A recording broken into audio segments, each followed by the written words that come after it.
ಕುಸಿತ ಆಗಿರೋದು, ಬ್ರಿಡ್ಜ್ಗಳು ಹಾಳಾಗಿರೋದು, ಬಂಡ್ಗಳು ಹಾಳಾಗಿರೋದು. ಇಬ್ಬರು ತೀರ್ಕೊಂಡು ಹೋಗಿದ್ದಾರೆ. ಅದು ಮೀನು ಹಿಡಿಯೋಕೆ ಹೋಗಿ ತೀರ್ಕೊಂಡಿದ್ದು, ಇನ್ನೊಬ್ಬ ಹೊಳೆಯಲ್ಲಿ ಕೊಚ್ಚೋಗಿರೋದು. ಅವರು ಕೂಡ ಒಂದು ಬಾಡಿಯನ್ನು ಸಿಕ್ತು ಅಂತ ಎರಡು ಸಿಕ್ಕಿದೆ. ಒಂದು ಬಾಡಿದು ನನಗೆ ಮೆಸೇಜ್ ಬಂತು.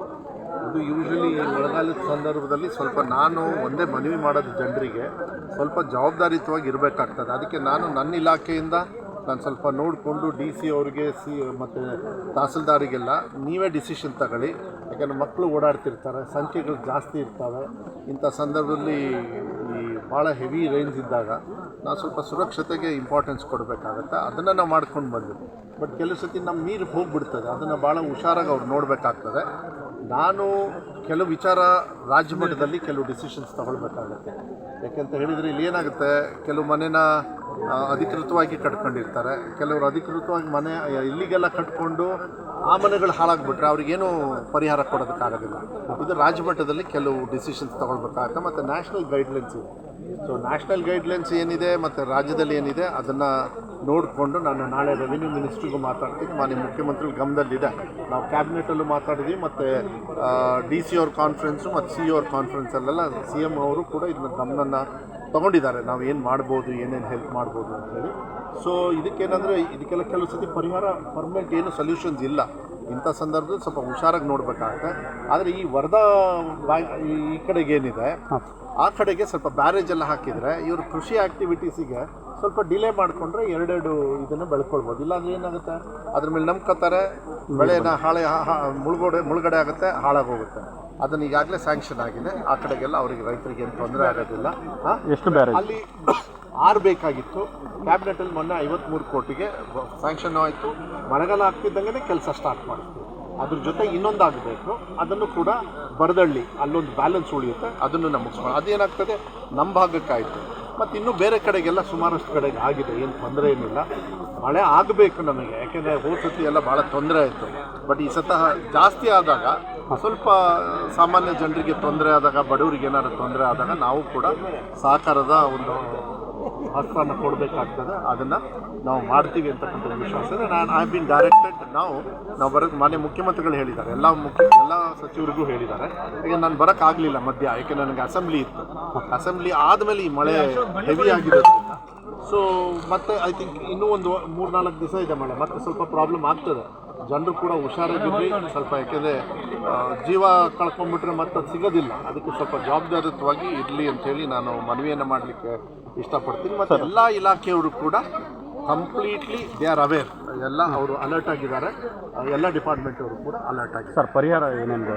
ಈಗ ಪರಿಹಾರ ಈಗ ಮನೆ ಇಲ್ಲಿ ಬಿದ್ದಿರ್ತಕ್ಕಂಥ NDRF ನಾಮ್ಸಲ್ಲಿ ಏನಿದೆ ಅದನ್ನು 1,20,000 ಅದು ನಾಮ್ಸ್. ಅದಾದಮೇಲೆ ಅವರು ಮನೆ ಕಟ್ಕೊಂಡಿರ್ತಕ್ಕಂಥದ್ದನ್ನು ಅವ್ರು ಕ್ವಾಲಿಫೈ ಆದರೆ ಅವ್ರಿಗಿನ್ನೂ ಹೊಸ ಮನೆ ಕಟ್ಸ್ಕೊಳ್ಳೋದಕ್ಕೆ ವ್ಯವಸ್ಥೆಯನ್ನು ನಾವು ಮನೆ ಹಾಕ್ಸ್ಕೊಡ್ತಕ್ಕಂಥದ್ದು ವ್ಯವಸ್ಥೆ ನಾವು ಮಾಡ್ತೀವಿ. ಅದು ಫಸ್ಟ್ ಟೈಮ್ ಪಾಪ ಅವರು ಪುರಸಭೆಯವರು ಯಾವತ್ತೂ ಕೊಡಲ್ಲ. ಪುರಸಭೆಯವರು ಇವತ್ತು ಫಸ್ಟ್ ಟೈಮು ಅವರು 20,000 ಕೊಟ್ಟಿದ್ದಾರೆ. ಅಂದರೆ ಯಾರ್ಯಾರು ಮನೆ ಕಳ್ಕೊಂಡಿದ್ದಾರೆ ಅವರು ಸ್ವಲ್ಪ ಈ ಥರ ಎಲ್ಲ ಹೆಲ್ಪಿಂಗ್ ಹ್ಯಾಂಡ್ ಮಾಡಬೇಕಾಗುತ್ತೆ. ಬಡವರು ಒಂದೇ ಸತಿಗೆ ಮನೆ ಕಳ್ಕೊಂಡ್ಬಿಟ್ರೆ ಕಷ್ಟ ಆಗುತ್ತೆ. ಮತ್ತು ಅವರಿಗೆ ರೇಷನ್ಗೂ ಕೂಡ ಸರ್ಕಾರದ ವತಿಯಿಂದ ಸ್ವಲ್ಪ ದುಡ್ಡು ಕೊಡ್ತಾರೆ. ವೈಯಕ್ತಿಕವಾಗಿ ನಾವು ಮುಖಂಡರು ಎಲ್ಲ ಸ್ವಲ್ಪ ವೈಯಕ್ತಿಕವಾಗಿ ಶಿವಮೊಗ್ಗದಲ್ಲಿ ತುಂಬ ಕಡೆ ನಾನು ಭೇಟಿ ಮಾಡ್ತಾ ಇದ್ದೆ 2 ಕಡೆ. ಇನ್ನೂ ಸುಮಾರು ಕಡೆ ಆಗಿರ್ತಕ್ಕಂಥದ್ದನ್ನು DC ಅವ್ರ ಮೂಲಕ ರೆಗ್ಯುಲರಾಗಿ ಮಾಹಿತಿ ತೊಗೊಳ್ತೀವಿ. ಈಗ ಮುಂದೆ ಕೂಡ ಏನಾಗ್ತದೆ, ಈಗ 1-2 ವರ್ಷ ಸ್ವಲ್ಪ ಬರಗಾಲ ಆಯಿತು. ಅದಾದಮೇಲೆ ಒಂದೇ ಸತಿಗೆ ಈ ಥರ ಹೆವಿ ರೈನ್ ಬಂದಾಗ ಬರಗಾಲ ಮತ್ತು ಇದಕ್ಕೆ ತಡೆದಾಗ ಯೂಶ್ವಲಿ ಲ್ಯಾಂಡ್ ಸ್ಲೈಡ್ಸು ಆ ಸಂದರ್ಭದಲ್ಲಿ ಜಾಸ್ತಿ ಆಗುತ್ತೆ. ಈ ವಾರ ನೋಡೋಣ ಏನಾಗ್ತದೆ, ನೋಡಿಕೊಂಡು ಅದನ್ನು ಜವಾಬ್ದಾರಿ ನಾನು ಏನೇನು ಡೆವಲಪ್ಮೆಂಟ್ ವರ್ಕ್ ತೊಗೊಳ್ಬೇಕು ಅದನ್ನು ಶೀಘ್ರ ತೊಗೊಳ್ಬೇಕು. ಜನರು ಬೇಡಿಕೆ ಇಡ್ತಿರೋ ಎಲ್ಲ ಕಡೆನೂ ಅಷ್ಟೇ. ನಾ ಬಂದಾಗ ಆಮೇಲೆ ಎಲ್ಲ ಏನಾಗ್ತದೆ, ಎಲ್ಲ ಬಂಡ್ ಹಾಳಾಗಿದ್ದಾವೆ, ಕೆರೆ ಬಂಡ್ಗಳು ಹಾಳಾಗಿದ್ದಾವೆ, ಕೆಲವು ರೋಡ್ಗಳು ಕೊಚ್ಚೋಗಿದ್ದಾವೆ, ಕೆಲವು ಮನೆಗೆ ನೀರು ಬರ್ತಾ ಇದೆ. ಆ ಕಡೆ ಭಾಗದಲ್ಲಿ ಸ್ವಲ್ಪ ತಳಮಟ್ಟದಲ್ಲಿ ಇರ್ತಕ್ಕಂಥ ಕೆಲವು ಮನೆಗಳಿಗೆ ಏನಾಗ್ತದೆ, ಸ್ವಲ್ಪ ಇದೊಳಗೆ ಮನೆ ಒಳಗೆ ಸೀಪೇಜ್ ಬರುತ್ತೆ. ಆಮೇಲೆ ಪುರ ಅಂತ ಹೇಳಿ ನನ್ನ ಒಂದು ಗ್ರಾಮ, ಅದು ಅವಾಗಿಂದನೂ ಕೂಡ ಅವ್ರನ್ನ ನೀವು ಬೇರೆ ಕಡೆಗೆ ಶಿಫ್ಟ್ ಮಾಡಬೇಕಂತ ಅದೆಲ್ಲ DC ಅವರೆಲ್ಲ ಫುಲ್ ಇದನ್ನು ತೊಗೊಂಡು ಅವರಿಗೆಲ್ಲ ಹಕ್ಕುಪತ್ರ ಕೊಡ್ತಕ್ಕಂಥದ್ದು ವ್ಯವಸ್ಥೆ ಈ ಮಳೆಗಾಲ ಆದ ತಕ್ಷಣ ಕೊಟ್ಟು ಸಮ್ಮರ್ ಸೀಸನಲ್ಲೇ ಅವ್ರನ್ನ ಶಿಫ್ಟ್ ಮಾಡಿಬಿಡ್ತೀವಿ ವಿತ್ ಗಿವಿಂಗ್ ಗ್ರೂಪ್ ಹೌಸಿಂಗು ಇಲ್ಲಾಂದರೆ ಯಾವ್ದಾರ ಒಂದು ಮನೆಗಳು ಕೊಡ್ತಕ್ಕಂಥದ್ದು ವ್ಯವಸ್ಥೆನ ಮಾಡಿ ಶಿಫ್ಟ್ ಮಾಡಿ. ಸರ್ 2 ಡೆತ್ ಆಯ್ತು ಅಂದ್ರಲ್ಲ ಸರ್, ಅದು ಅವ್ರಿಗೆ ಪರಿಹಾರ ಸರ್? ಅದು ಪರಿಹಾರನೂ ಕೂಡ 5-5 ಲಕ್ಷ ಅವರಿಗೆ ಕೊಡ್ತಕ್ಕಂಥದ್ದು ವ್ಯವಸ್ಥೆನ ಈಗಾಗಲೇ ಮಾಡ್ತಾರೆ. ಸರ್ ಈಗ ಭಾರತೀಪುರದಲ್ಲಿ ಸರ್ ಅಂದರೆ ತೀರ್ಥಹಳ್ಳಿ ಮೇನ್ ರೋಡಲ್ಲಿ ಅಲ್ಲಿ ಅವೈಜ್ಞಾನಿಕವಾಗಿ ಇದು ಮಾಡ್ತಿರೋದ್ರಿಂದ ಈಗ ನಾನು ವಿಸಿಟ್ ಮಾಡ್ತೀನಿ. ಒಂದು ನೀವು ವಿಶ್ವಾಸ ಲ್ಯಾಂಡ್ ಸ್ಲೈಡ್ ಆಗೋ ಪರಿಸ್ಥಿತಿ ಇದೆ. ಒಂದು ವಿಶ್ವಾಸ ಇಟ್ಕೊಳ್ಳಿ, ಸರ್ಕಾರದ ಟ್ಯಾಕ್ಸ್ ಹಣದಲ್ಲಿ ಇಲ್ಲ ಸರ್ಕಾರದ ಹಣದಲ್ಲಿ ಜನರು ಟ್ಯಾಕ್ಸ್ ಕಟ್ಟಿರ್ತಕ್ಕಂಥದ್ದು ಯಾವ್ದಾದ್ರು ಕಳಪೆ ಕಾಮಗಾರಿ ಆದರೆ ಅದು ಬರೀ ನನ್ನ ಕ್ಷೇತ್ರದಲ್ಲ, ಬರೀ ಶಿವಮೊಗ್ಗ ಜಿಲ್ಲೆಯಲ್ಲ, ಇಡೀ ರಾಜ್ಯದಲ್ಲಿ ಅವ್ರ ಮೇಲೆ ಆ್ಯಕ್ಷನ್ ತಗೊಳ್ಬೇಕು ಅಂತೇಳಿ ಮಾನ್ಯ ಮುಖ್ಯಮಂತ್ರಿಗಳು ಸ್ಟ್ಯಾಂಡರ್ಡ್ ಇನ್ಸ್ಟ್ರಕ್ಷನ್ಸ್ ಕೊಟ್ಟಿದ್ದಾರೆ. ಅದು ಬರೀ ನಾನಲ್ಲ, ಅದು ಅಧಿಕಾರಿ ವರ್ಗದವರಿಗೆ ಅದು ಹೋಗಿದೆ. I think they will take the action and they have to report to that, they will do that. Sir ತೀರ್ಥಹಳ್ಳಿಲಿ ಸರ್ ಇದೇನು ಗ್ರಾಮೀಣ ಇದಕ್ಕೆ ಸಂಬಂಧಪಟ್ಟಾಗ ಒಂದು ಕಟ್ಟಡ ನೀವೇ ಉದ್ಘಾಟನೆ ಮಾಡಿದ್ರೆ ಅದೀಗ ನಾವೇ ಉದ್ಘಾಟನೆ ಮಾಡಿದೆ, ಅದು ಕಂಪ್ಲೇಂಟು ಬಂದಿದೆ. ಅದನ್ನು ನಾನು ಫಾರ್ವರ್ಡ್ ಮಾಡಿ ಅದೇನು ಇದು ಮಾಡಬೇಕೋ ಅದನ್ನು ನಾನು ಹೇಳ್ತಿದ್ದೀನಿ. ಅವರೇನು ಉತ್ತರ ಕೊಟ್ಟಿದ್ದಾರೆ, ಇಲ್ಲ ಸೀಪೇಜ್ ಬರ್ತದೆ ನಮಗೆ ಇಲ್ಲಿ ಮಲೆನಾಡು ಭಾಗದಲ್ಲಿ ಕಿಟಕಿಯಿಂದ ಅಂತ ಮೌಖಿಕವಾಗಿ ಹೇಳಿದ್ದಾರೆ. ಅಂದರೆ ರೈಟಿಂಗಲ್ಲಿ ಕೊಟ್ಟ ಮೇಲೆ ನಾನು ಏನು ಆ್ಯಕ್ಷನ್ ತೊಗೊಳ್ಬೇಕು ಅದನ್ನು ಇಲಾಖೆ ಬಂದಿದ್ದಾರೆ ಅವ್ರು ತುಂಬ ಇದೆ ಈ ಸತಿ. ಅದನ್ನೆಲ್ಲ report I think I need about 1.5-2 months. ನನ್ನ ಜಿಲ್ಲೆದೆ, ಬರೀ ನನ್ನ ಕ್ಷೇತ್ರದ ಮಾಡೋದಿಲ್ಲ. ನನ್ನ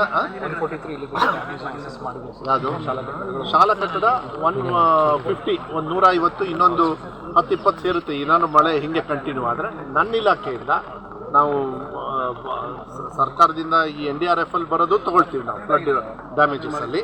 ಪ್ಲಸ್ ನನ್ನ ಇಲಾಖೆಯಿಂದಲೂ ಕೂಡ ನಂಗೆ ಕೊಡೋದಕ್ಕೆ ಸಾಕಷ್ಟು ಇದಾವೆ. ನಾನು ನನ್ನ ಜಿಲ್ಲೆಗೆ ಸ್ವಲ್ಪ ಬೇರೆ ಜಿಲ್ಲೆಯವರಿಗೆ ಕೊಟ್ಟಂಗೆ ಇಲ್ಲೂ ಕೂಡ ನಾವು ಕೊಡ್ತಕ್ಕಂಥದ್ದು ವ್ಯವಸ್ಥೆ. ಸರ್ ಕಾಳಜಿ ಕೇಂದ್ರ ಸರ್ ಎಲ್ಲೆಲ್ಲಿ ಕಾಳಜಿ ಕೇಂದ್ರ 2 ಕಡೆ ಮಾಡಿದ್ದಾರೆ. ನಾವು ಒಂದು ಕಡೆಗೆ ಹೋಗಿ ಬಂದೆ ಈಗ, ಮತ್ತೆ ಪುರ ಅಲ್ಲೂ ಕೂಡ ಮಾಡಿದ್ವಿ. ಅವ್ರು ಸ್ವಲ್ಪ ಬರಕ್ಕೆ ಇದು ಮಾಡಿದ್ರು, ನಾನು ಮುಖಂಡರಿಗೆಲ್ಲ ಹೇಳಿ ಹಂಗೆ ಮಾಡಬಾರ್ದು, ಯಾಕಂದರೆ ಮಳೆ ನೀರು ಬಂದುಬಿಟ್ರೆ ಅವರು ಸಿಕ್ಕಾಕೊಂಡ್ಬಿಡ್ತಾರೆ, ತೊಂದರೆ ಆಗ್ಬಾರ್ದು. ಯಾವುದೇ ಥರದ ಅದೇ ನಾನು ಹೇಳಿದ್ದಲ್ಲ, ಏನಾದ್ರು ಜೀವಕ್ಕೆ ಹಾನಿ ಆಗುತ್ತೆ ಅಂದರೆ ತಕ್ಷಣ ಡಿಸಿಷನ್ಸ್ನ ಡಿಸ್ಟ್ರಿಕ್ಟ್ ಆಫೀಸಿಂದ ತೊಗೊಂಡು ಅವರು ಡಿಸಿಷನ್ಸ್ ತೊಗೊಳ್ತಾ ಇದ್ದಾರೆ, ಸುರಕ್ಷಿತವಾಗಿ. ಬಟ್ ಎಷ್ಟಾದ್ರೂ ನಾನು ಜನರಿಗೆ ರಿಕ್ವೆಸ್ಟ್ ಮಾಡ್ತೀನಿ, ಸ್ವಲ್ಪ ಸುರಕ್ಷಿತವಾಗಿರ್ರಿ. ಯಾಕೆಂದರೆ ನಿಮ್ಮ ಜೀವ ಕಾಪಾಡ್ತಕ್ಕಂಥದ್ದು ಜವಾಬ್ದಾರಿ ಫಸ್ಟ್ ನಿಮ್ಮ ಕೈಲೇ ಇರ್ತದೆ. ಆಮೇಲೆ ನಾವು ಯಾವತ್ತೂ ಕೂಡ ಎಲ್ಲರೂ ಕೂಡ ನಿಮ್ಮ ಜೊತೆಗೆ ಸೇರ್ತೀವಿ ಇಷ್ಟಪಡ್ತೀವಿ.